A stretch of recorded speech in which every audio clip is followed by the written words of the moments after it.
DIY will get you by. Let's take a look at one of QA1's DIY 4-link solutions.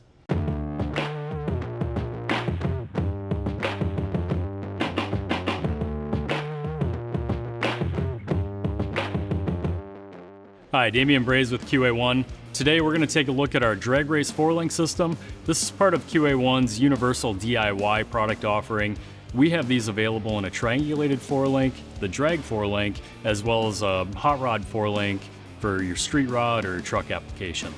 So today, specifically on the drag 4-link, this kit comes with the brackets that you need to get this mounted up on your car and on your axle. It comes with the tubing, tube adapters, QA1 X series rod ends, spacers, jam nuts, hardware. We even have kits available with or without the shocks. On the shocks, it's offered with single, double, and our 4-way adjustable mod series shocks. If you already have a 4-link in your car and you're only looking for the shock brackets and the shock mounts, we have those available as well. This system comes with MIG-weldable steel components, so you can easily weld this up in your home shop or garage. The components that we've got here, we've got our Endura Series, X Series chromoly rod ends. We have the jam nuts, the hardware, the tube adapters. Everything that you need to assemble this kit is in there.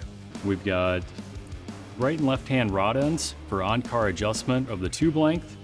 We don't have it shown here, but it does come with a diagonal link to keep your axle centered left to right underneath the back of the car. We've got tons of adjustability for your instant center with these brackets.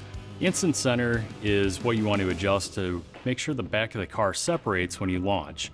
As the car separates, it's going to drive the tire down into the track and load that tire harder to help get you down the track.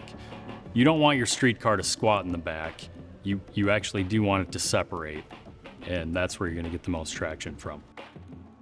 Our adjustable shock mount brackets give you tons of ride height adjustability with a 7-inch travel shock and 14-inch springs. We've got the axle mount brackets set up for a 3-inch diameter tube. You can either put these on before you weld on your axle ends, or you can cut the bracket itself to get them onto the axle tubes. QA1 offers a number of individual DIY components, whether it's shocks and springs for a project that you're just looking to update, mounting brackets for something that you're doing a little bit different, or changing the axle housing in. Maybe you're going to a 9-inch Ford instead of the factory axle in your car. Maybe you're looking for rod ends or tube adapters to do something a little bit different. Maybe it's a little bit different setup in a race car or an off-road project. QA1 can help you out with parts for that. For more information, give our tech team a call or visit us at qa1.net. And as always, go drive it.